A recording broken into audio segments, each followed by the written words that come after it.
labor gave me the confidence that if you can do this, you can do anything.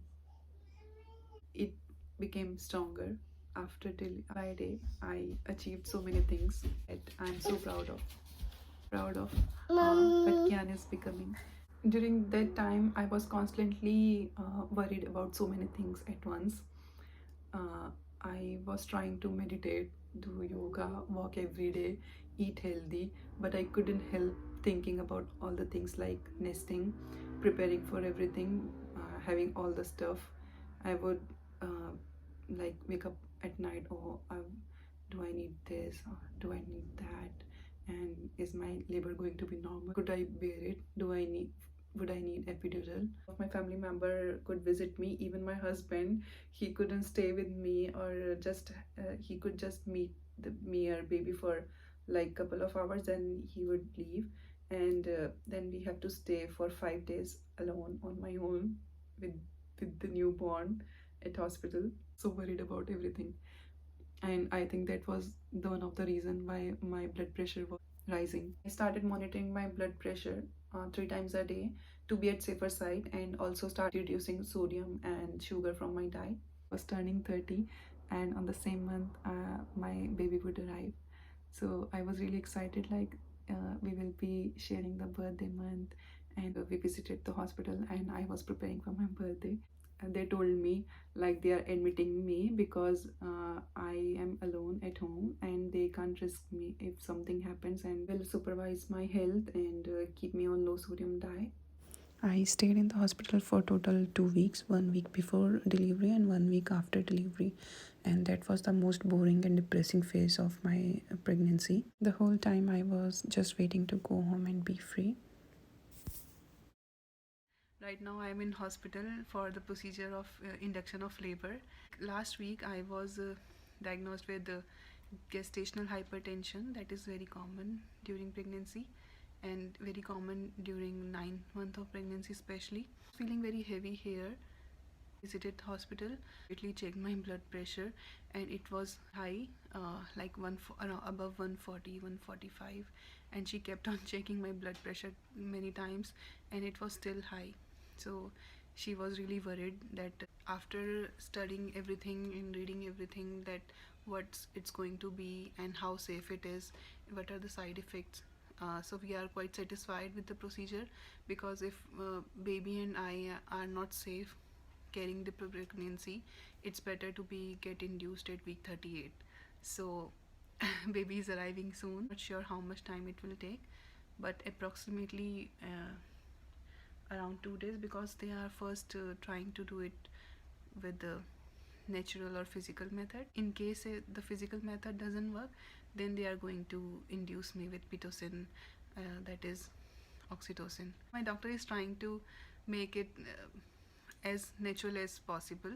So they first started by giving me these Chinese Ayurvedic medicine. They are patented medicine in Japan and very common here. So these are called Kempo medicine, and I have been on these I'm being on these medicine from last week, and they are to soften and to make my body warm. It will make my labor more smooth. Now they have started the procedure. They have put a dilator catheter inside me, so it will keep that inside me for until morning, like for 12 hours. Change it and put new one in the morning. Dilator catheter, it's a small tube with small bulb kind of opening, and they insert it that balloon using saline, and that balloon helps the cervix to expand slowly. Then they will proceed, if it's working well, then they will change it and put a new one inside me. So they are not trying to rush the procedure. They are trying to make it slow and less painful. Nothing at all, no pain, nothing. But I have my back pain, and that is the sign of early sign of labor. Also feeling little stretch in my lower abdomen.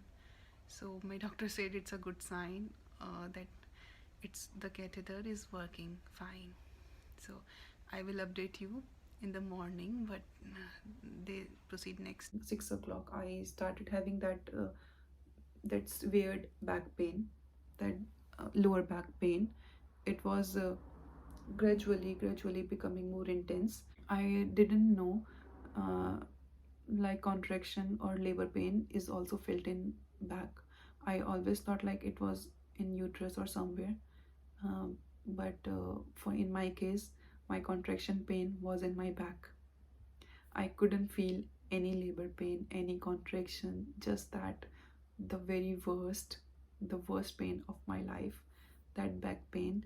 Uh, if I could explain it, it was like someone was twisting my spine really bad. Before, when we were planning our labor and delivery, my doctor asked me if I would prefer epidural. I said no, I don't want epidural for pain, but in case if there is a medical emergency or something. So my midwife was with me all that time, and she was so kind. She kept rubbing my back continuously for 6 hours, and even if she has had to go somewhere, she would tell someone else to do that, to do that.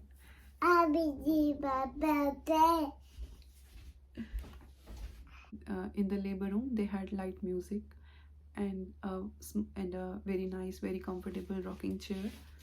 So I think these small things really make a difference. I think I told them like I need painkiller so I can be prepared for my labor pain, as I thought it's going to be soon, and how I'm going to manage with that back pain. My husband was calling me, but I could see that the call is they are calling me, but I didn't have energy. The midwife was telling me like, oh, you just had the contraction. Oh, that was a bigger contraction. I said I can't feel anything except of this back pain. I had to pass stool, but I I couldn't go to the toilet. I couldn't even speak because of the pain. And I just gave up, and I gathered so much energy to tell the midwife that I can't bear it anymore. I told her, just call the doctor and tell her I can't bear this pain anymore. Just give me epidural. So she called the doctor. Okay, I'm calling the aesthetician. He will come and give you epidural. And meanwhile, she told me like, let me check your cervix, how diluted it is right now.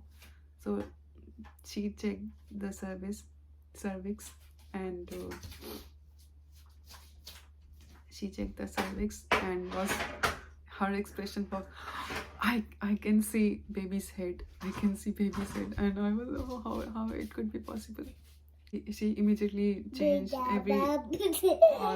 everyone changed their clothes into surgical clothes, and she told me like, we have to do it in hurry. If it's late, then baby could be in danger. So someone from them, they called him and asked him like, I'm going to deliver baby very soon, so he can come now. So my husband left from his work, and it takes him 10 minutes from work to hospital. All of them held my hand, and they said like, relax, and just do with that. So they all do that. Like their energy and my energy just united, and we did it together. So I imagine like they came in the form of God to me. That was the most beautiful moment of my life. They told me like, oh, baby's almost here, you can do it, you almost did it. So that made me so I just did that with very very smooth pushes, and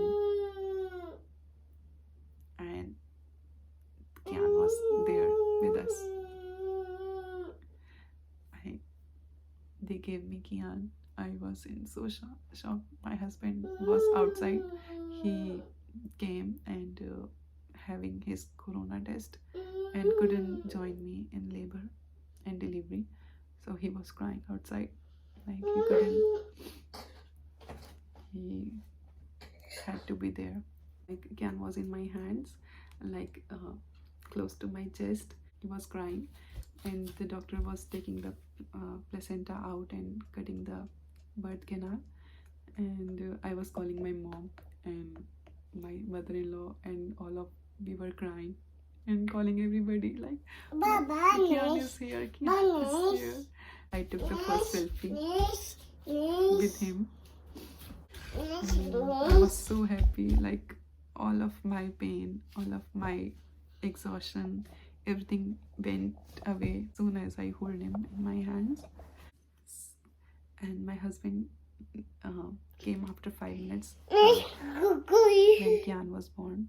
So when Kian was born, so we were crying and smiling at the same.